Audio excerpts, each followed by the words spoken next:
Welcome to the Women on the Rise podcast. This is where we talk all things entrepreneurship aimed at female entrepreneurs. Whether you are just starting out or you have a 7 or an 8-figure business, we bring you the greatest tools, techniques, and ideas for inspiration for your business.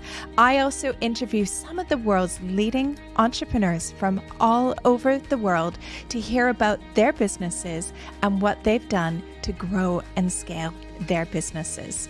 I welcome you to join us in our journey for Women on the Rise. Welcome back to another episode of Women on the Rise, and I am in Auckland, New Zealand, catching up with some of our fabulous female fusion members. And today I'm joined by Nicki Osbaldiston, who is the founder of Osbaldiston Lane, and she is the lady who will tell you everything about marketing and LinkedIn. Welcome to the podcast, Nicki. Thank you. I'm glad to be here. I'm so excited that we finally get to sit down. You've been one person I've wanted to talk to about LinkedIn and everything marketing and get you on the podcast, especially because you were our very first member that we ever had for Female Fusion from New Zealand. Well, and I think we met through LinkedIn. So yeah, it's a great connection there. So well done you. Yeah, well, and we're going to dive deep on LinkedIn because I think LinkedIn is something that people sometimes overlook in their business. So we have to talk about that. But maybe before we get into the podcast, do you want to tell everybody a bit about you and what you're doing in business? Yeah, sure. Well, I would probably say I'm a late starter into business. I've probably had a very similar journey to others, and the fact that I've been in corporate, I've actually been quite a while in non-profit, and then moving back to New Zealand a few years ago, few things happening in our lives, including a family needing us to be nearer to them, as well as a pandemic that happened, and I decided to move into doing some business. And so I really kind of got into taking my background, which was in marketing and communications in that corporate world, and I was able to, I guess, to step into a space where a lot of businesses at the time were trying to understand how to get online and get visible and connecting with their clients. And so it was in many ways a no-brainer to go, well, I think I've done a fair bit of this in quite a large context.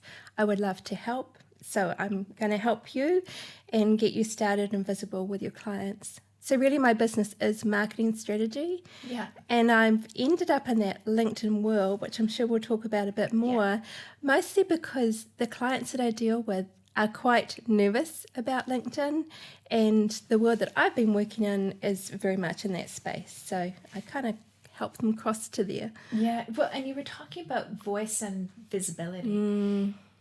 A number of entrepreneurs, especially, well, even people in business, because I hear this from friends who are in the corporate world, feel really uncomfortable about it. They're like, well, who cares what I have to say? Yeah. Who wants to see my picture? Who wants to see posts from me all the time? And I even remember as well, like my husband said to me one time, he's like, why am I seeing you everywhere on social media? I'm like, good, it's working. He's like, yeah, but I see you all the time. I'm like, yes, that is the point. Because if you're not visible, you become invisible. Now, I've kind of copied that line because we have a member in Dubai who has a production company, and one of the lines that she always is saying to people is like, you need to be on video. You need to show up, because if you are not visible, people are not going to remember you. You're so right. And I naturally am a person who's behind the scenes supporting others. But I realized I kind of made that transition to business myself quite, I would say, late. And then I realized if I'm going to do this, I need to be visible for people to see me, to see the services that I have, because I'm just getting drowned out by all the others who potentially had a much longer run into being visible in business, or they've got a reputation that I don't have because I've come kind of sideways into this. Yeah. So for me, myself, it was like, I either go hard or I go home. Love that. That's my motto with everything. It gets me in trouble sometimes, but I mean, why not do it big, right? Go for it. Exactly. You were, I want to address something that you mentioned a few times before we go further, which is one of the things that you were saying about how you got started in entrepreneurship later in life. And I wanted to talk about that because we also have a number of businesses in female fusion that have been started by women in their 40s, 50s. We even have a few in their 60s as well, which I think is so phenomenal. But some people sometimes feel that this can be their disadvantage. Like I've heard people go, oh, but I'm so old. And I'm like, I actually did a podcast episode on this as well. But I'm like, no, because you are carrying with you all of this wisdom from the past 20, 30, 40 years, no matter what your age is. And so you actually have that experience that maybe somebody in their 20s or their 30s aren't able to call upon yet because they haven't gone through that. So it's actually your superpower that you have that. Yeah, I totally agree. I mean, if someone had said to me, it's too late to start, I probably wouldn't have, but I didn't know that starting kind of a little bit later is okay. And I really think, you've done so many different things, even in your corporate world, even in just life with family, with other things, that sometimes you walk into a situation with a client and you just go, oh, I know how to do that because I've done it in the past. And the amount of my clients that will say to me, where did you get that from? It's like, well, it was just kind of second nature because I've done it for so long or in a different way. So I do think it's a superpower. I think you've just got to just go with it. But I think as well too that you have a lot more confidence with things, and you're like, I'm just gonna do it. We have one of our members, Marion, who's Irish, and she's an artist, and she started her art business in her 60s. Wow. And she was like, as you said, go hard. And she was like, I'm going to learn how to do everything. And she actually even took all of these courses to learn how to do Instagram because she saw that was her platform where her audience was. And she has one of the most beautiful Instagram channels that I've seen. And I'm like, how cool is that Marion is in her 60s and she was like, I'm going for it. I'm going to learn it. And so I thought all of these people who tell me in their 30s or their 40s or whatever that they're like, oh, I don't do technology. I don't do social media. I'm like, if she can do it and be amazing in her 60s, anybody can do it. We have no excuses. Yeah, I totally agree. And you might be looking at a different target audience to what someone else who's younger is looking at. Totally. There are still people in business that need help. Everybody has an audience. Yes, absolutely. You just got to work out which one it is. Correct. But small business owners struggle. Well, a lot of people struggle with the thought leadership piece. Yes. This is one of your areas of zone of genius. How do you help people get out of their head, get out of these fears that they can't be a thought leader and help position them to be thought leaders? Yeah, I have some people who kind of whisper to me, I want to do more thought leadership. And it's like, it shouldn't be a secret that you want to be doing that, particularly if you've got so much expertise that you just simply aren't sharing. Yeah. It's really important. It's really important for many ways. One, to niche and to get more specialized, but also to add value to what you do in your business. Because potentially if you have been around for a while and you know what you're doing, you want to be paid more for that as well. So yes. But that comes down to visibility. It does. As well, right? That, you have to be visible. Yeah. And a lot of people complain, and I'll hear this from people that they'll be like, oh, this person is, less experienced than me or, hasn't been around as long as me, but they're getting all the press coverage. They're getting, they're getting all the big contracts. And it's like, well, if you're not going to show up, how do people know? Best kept secret, right? Totally. Yeah. But people end up being leapfrogged because they don't show up. Exactly. So you have something called the 4 V's of visibility, right? I was reading about that. Talk me through what that is. Yeah, I was sharing this a bit last year with several different groups actually, and I have so many people who are a small business owner, or maybe that's just themselves, and they're saying, I don't want to talk about me. So how do I make myself visible? It's like, well, you don't have to talk about you. You can talk about the 4 V's. And so the 4 V's are your vision. So what you're wanting to do within your business, how you're wanting to help people, what your goals are. That's totally acceptable to be talking about that. And then talking also about your values. And that also helps you to attract the clients that you want to be attracting. Yeah. So that can come out, one, in your values in your business, but also your values in your personal life as well. As a human, yeah. Yeah, exactly. And then talk about our voice. So how do you want to share your voice? What do you want to be speaking about? What tone do you want to be? Thinking about that and applying that as well. And that also gives you some guardrails, because I think people, what they do is they go, well, I know I need to be visible, but how and where? So if you're thinking about your voice and how you want to share what is your thought leadership, then you've got yourself some guardrails. And then it's the visuals. And so the visuals are getting yourself out there, at least having a set of photos that you can easily share when someone says, you're about to turn up to something. Get some professional photos done. Do you know, Nicki, I know people who are founders of like 7-8 figure businesses who do not have proper personal branding photos. And they're like, oh, I'm just not really photogenic. Right. No, you are. You just need to find the right photographer to work with you. It is amazing how different your photos turn out when you work with the right photographer. Exactly. And I have a little bit of background information on that. I did train as a portrait photographer and did that for a while. And I loved doing that because you bring out the best of people, and they're just like, thank you. It's not, there are a few tricks that you play, but there are not many, and it works really well. But if you have those in your back pocket or in your front pocket, so you're able to give them out when someone says, would you like to speak at something?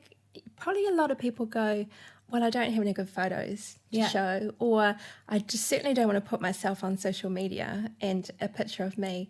But they're just so helpful. Even if you don't want to be super visible, you've got that in your toolkit. Well, because then people know who they're dealing with. They want to have a face to the name, and it all adds to the know, like, and trust factor as well, doesn't it? Exactly. Yeah. That visibility is so important.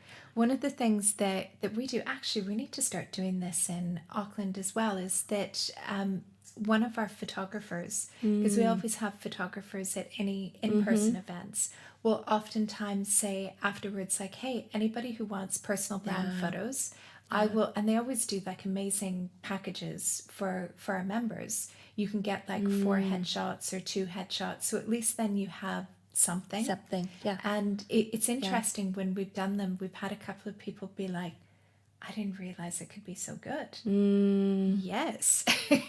And you notice them walking like 10 feet taller. It's like, I have photos and I'm pleased with my photos. Even better, I always suggest to people as well that if you are going to splurge on photos, get somebody to do your hair and makeup as well. Unless you are amazing at doing it, get somebody to do that, because it's a little bit more, but that investment just lifts those photos on such a higher level.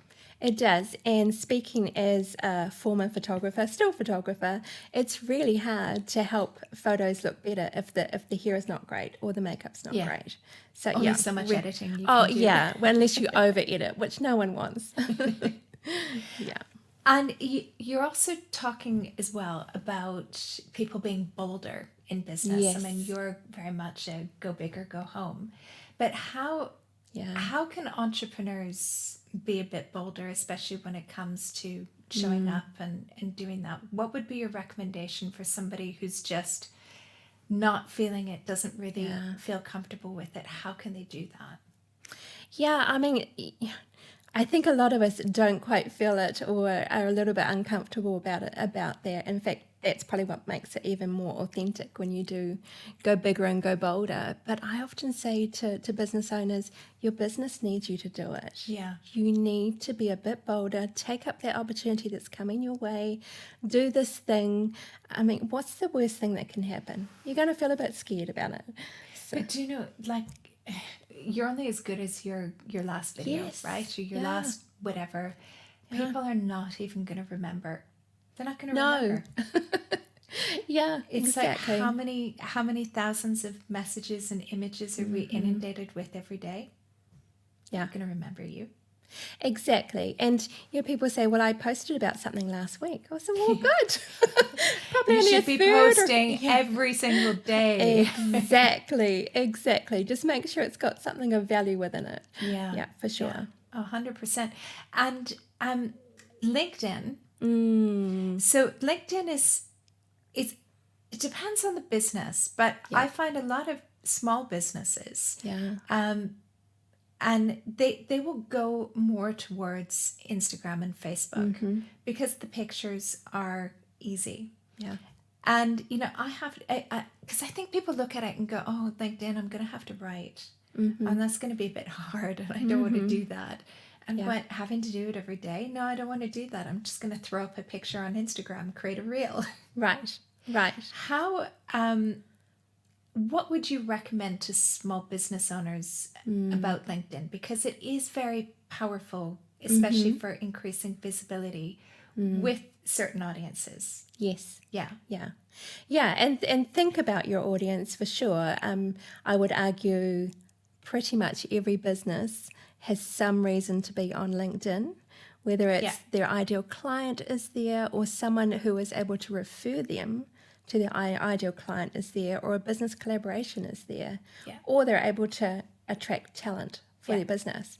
So there's actually there's no reason why you shouldn't be on LinkedIn for some reason, but really it's thinking about the audience you want to be speaking to.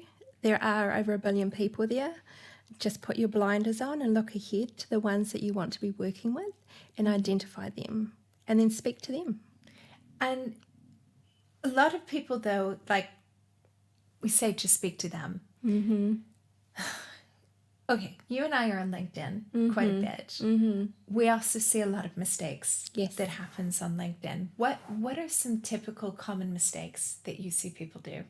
I would love to hear from you. I have a few as well. Okay, I would love to hear yours. Yes. So I think some is they are speaking to this kind of broad, high audience, and so they're not actually personalizing what they're writing. Yeah. You want to be really focusing on that client, if that's who you're talking to, and creating that for them. It's a conversation. You're actually having a conversation. So that's one. Please don't go Facebook, Instagram, post over to LinkedIn. It just doesn't resonate with that audience. It might feel efficient, but it's actually not helping your reputation as a business. So I never post what goes on LinkedIn, or what goes on LinkedIn never goes on Instagram or Facebook. Or if it does, it's completely rewritten in a different way. And I'll usually use a different photo as well. So then even if people are seeing it, they'll forget it's the same similar post. It needs to be different. Yeah. So you can start with a core piece of content, but recognize your audience. Yeah. And make sure you're appealing to those people. And then don't post and ghost. Don't just kind of post and go, I'm sharing it with the world, I've done my bit, and then you're just not interacting with others. Yes. The engagement piece is really important, and really a number of people don't understand that it's not I'm spending time on social media, it's I'm investing time in my business, in business development. So part of that is having those conversations so I get recognized as an expert. So then when somebody needs ABC that I specialize in, that they will reach out to me and connect with me. Yes, I agree. And I tell people if they're nervous to post, at least comment. Yes. Go into other posts, make a comment, show your value. That's how you get noticed by other people as well, right? Yeah, exactly. Yeah. Because I find too that I've connected with people. I have a couple of big names coming up on the podcast later in the year, and I've actually connected with them through LinkedIn. They've actually accepted friend requests from me and been like, oh yeah, I'd love to be on the podcast. And it's just because they've noticed that I've commented on posts, that I've added maybe a different perspective to things, and so that gets you noticed as well. So even if you don't feel that you have wisdom to share, that you can share that perspective or comment on LinkedIn as well. Yeah, I totally agree. And interestingly, I think if you show up and show your value, you can short circuit a lot of hierarchical ways of connecting with people. I mean, I've gotten clients just by sending them a message and just saying, hi, would like to connect with you. Yeah. They notice what I do and they're like, well, can we talk? I need It's that. like, yeah. Yeah. And it's just like, well, that was easy. Yeah. And it's the kind of client I want to be working with. So you just want to work all the aspects of LinkedIn. Yeah. Don't just think it's there for posting. Yeah. You know, the one thing I don't like, people who reshare articles or posts and don't put any comment with Yes. Yes. it. What's the point? What's I've said this to a few friends who might be listening and will hear, because I keep saying it as well. Well, I'll join you in saying exactly. Why are you resharing stuff if you are not telling me why you're resharing it and why it's important to you? Yes. And it's not hard to add that extra aspect. Yeah. And I will read something that someone's added that value to. But if you're just resharing it. Yeah, I'd be like, why? Well, yeah, thank you. Exactly. Yeah.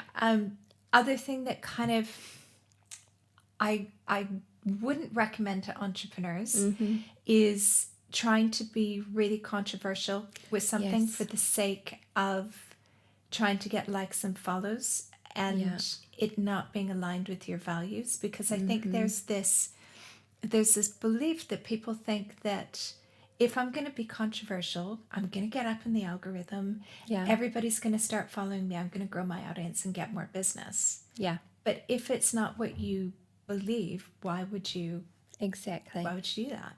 Exactly. And I think you need to think about, are you trying to attract followers? And that might actually give you followers, but not the ones that you want.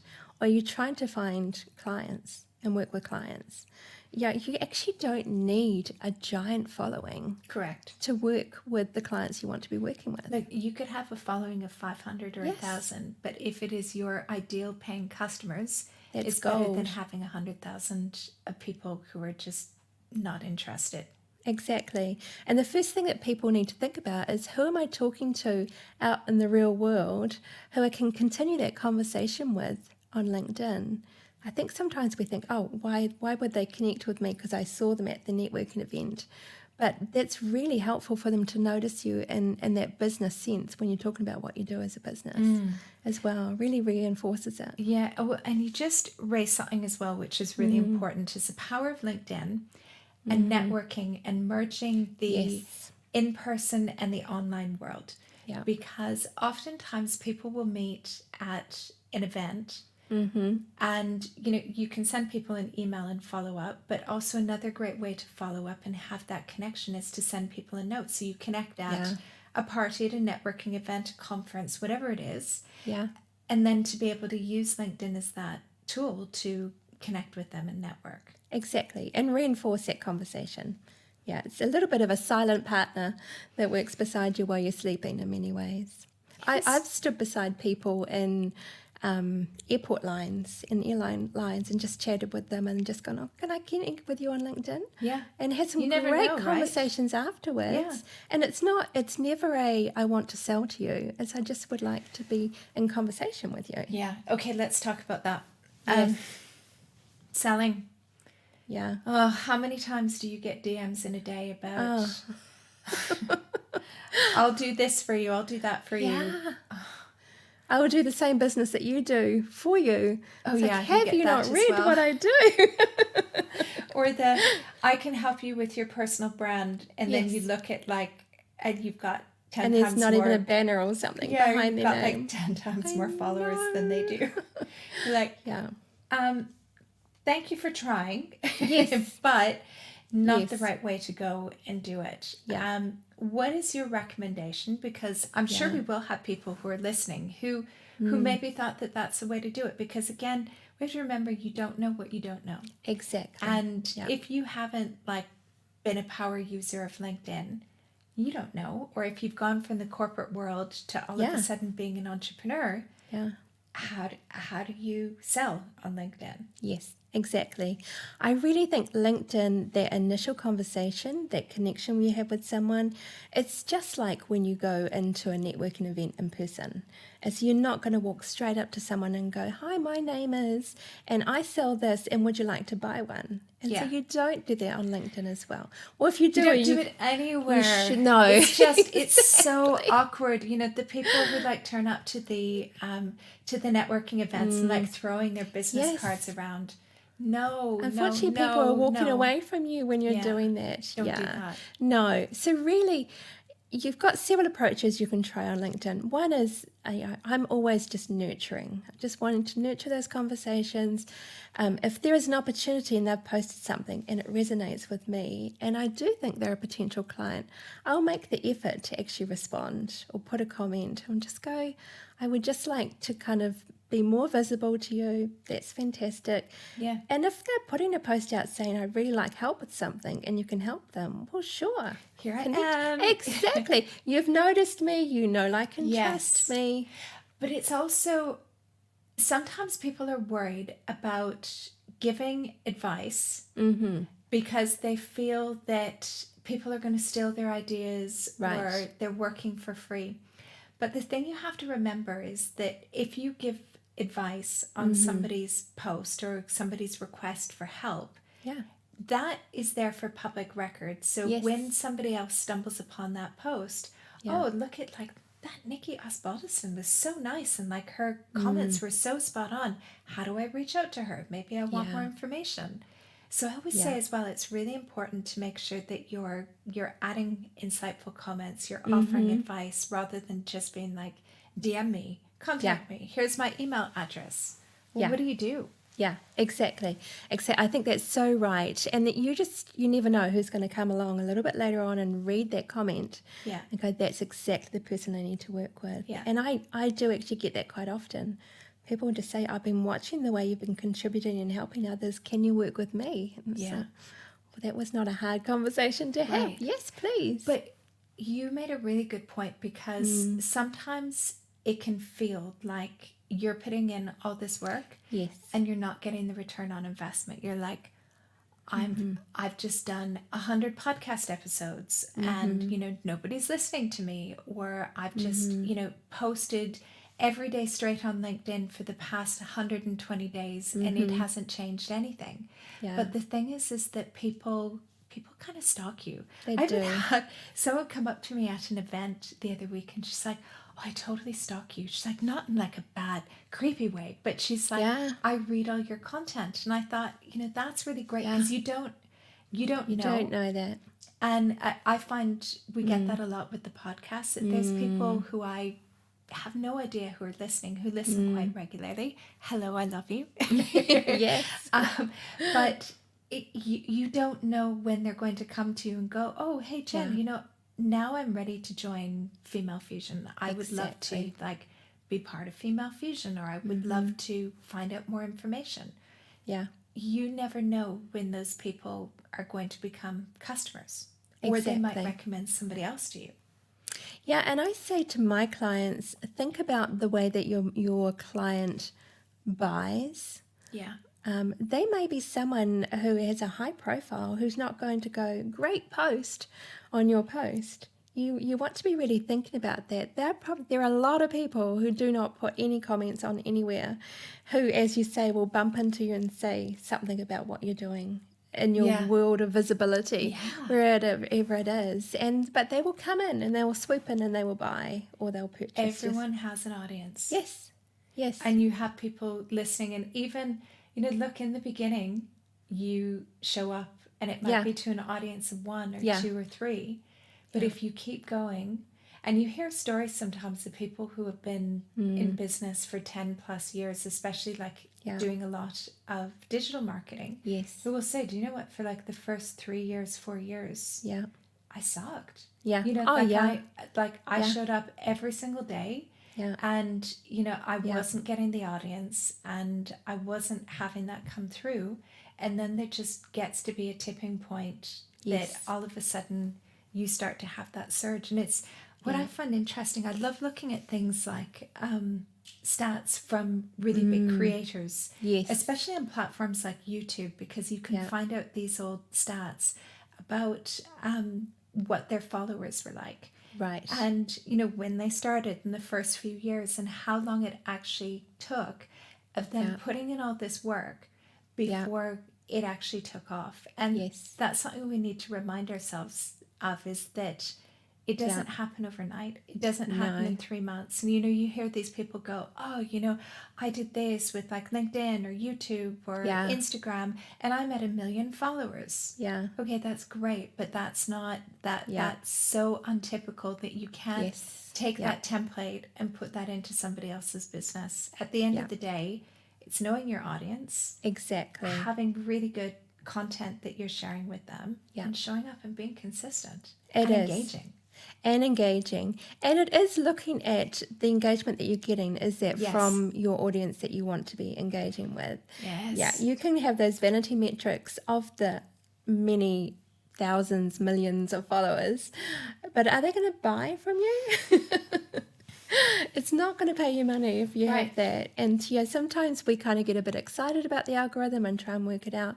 But again, as I say, if you're connecting with your ideal client, that's really helpful. It's really helpful for converting them into clients as well.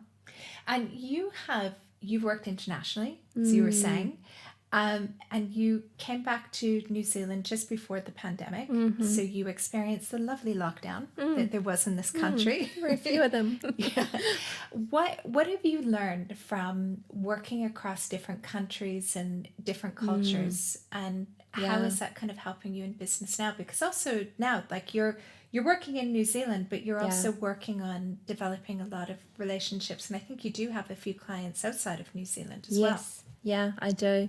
And the brilliant thing about being in digital is that it's borderless. And I think the pandemic really helped people realize that you do not need to be in the street next door to actually be working with someone. In fact, it actually can work to your advantage, not to, which is really, really fun.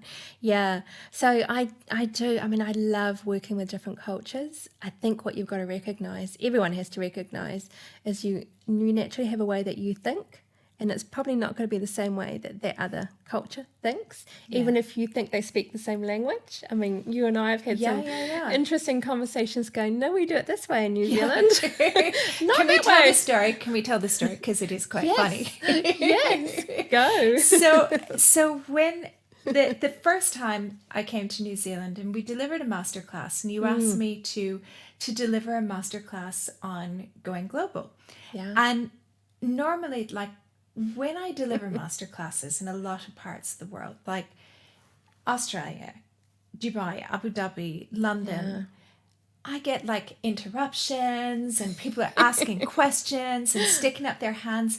And I love that. Like I really feed off that, because I'm like, I'm like really... It's feedback. I'm like really engaging with them. And nobody engaged with me. And I said to you afterwards, I'm like, did I totally suck? Like, what did I do? And what did you say to me? Oh, I think we were engaging on the inside. Like, we are such polite. In general, I think we're just very reserved people. And so we're really excited, but we just don't show it. And it's very hard if you're the speaker. And I had forgotten to tell you that, because I did know that from past experience myself.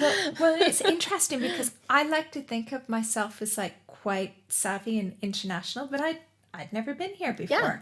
And I was kind of like, I've been to like Australia, I've been like another English speaking country, because it is like, when you go to the UK, Canada, America, like it's all different. Like everybody speaks English, but it's different, and we all have slightly different accents. But it was really interesting, like the engagement for an English speaking country really surprised me.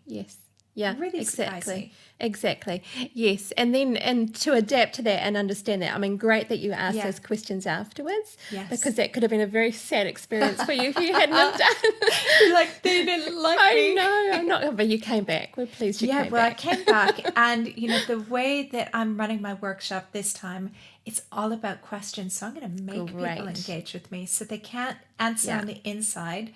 I'm going to put them on the spot and get them to answer on the outside. We have this terrible thing where we don't want to speak up, we don't want to stand up, we don't want to be different. Tall poppy You've got it. It's a tall poppy, and we would like to think we're over that, but I think it's inbred in our culture in many ways, and so it's great to be pulled out of that.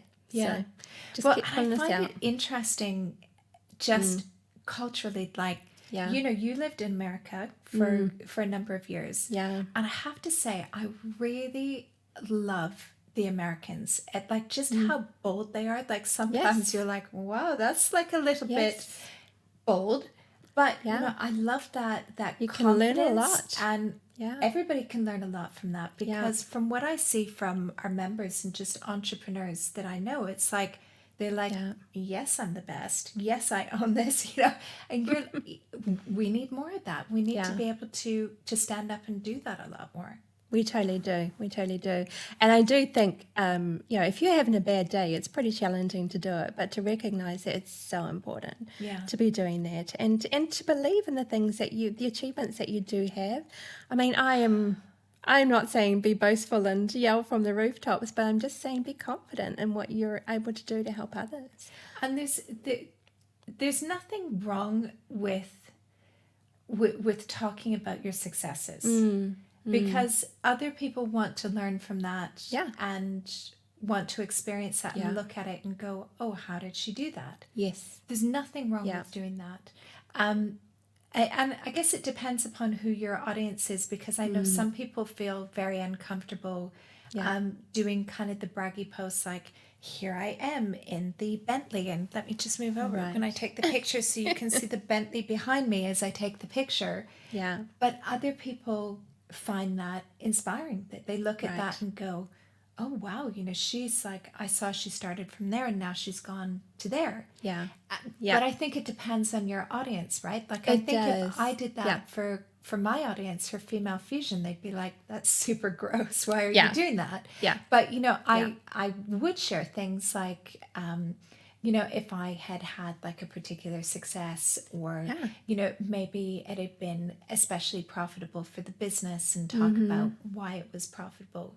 Things like that, I think.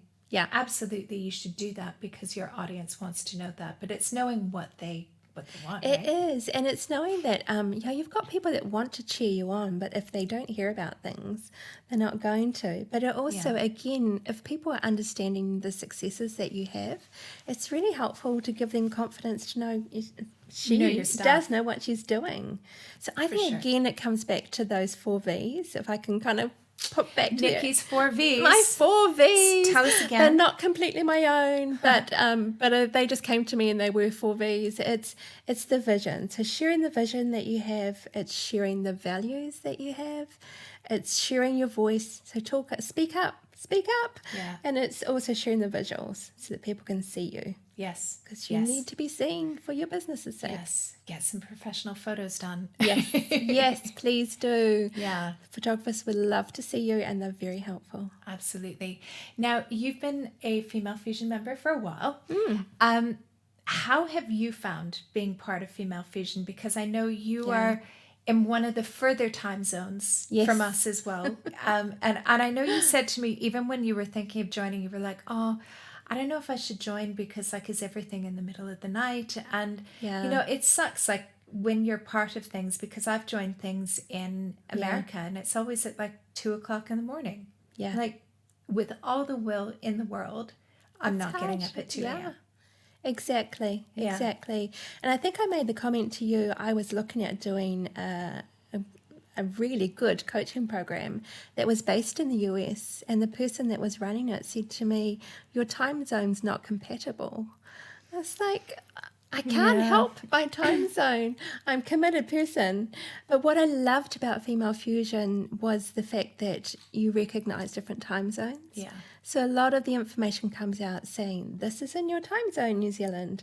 This may not be in your time zone, New Zealand, but you can catch the replay later. Yeah. So that really appealed, that you're considering even this part of the world. Of course. What you're doing. I mean, I think, I mean, and every business is different, but one of the things that I decided very early on with Female Fusion, when we decided to go global, and maybe it was because of my experience with other programs as well, that it was like, if we're going to do it, it needs to be fair.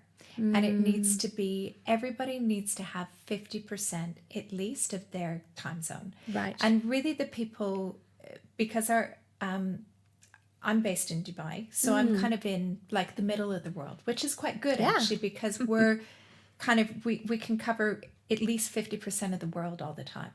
Yeah. But what we've done is we do things first thing in the morning in Dubai and then in the evening in Dubai. So everybody in Europe and the Middle East can access all of that pretty much, except our poor people in the UK and Ireland sometimes have things at 6 or 7 in the morning.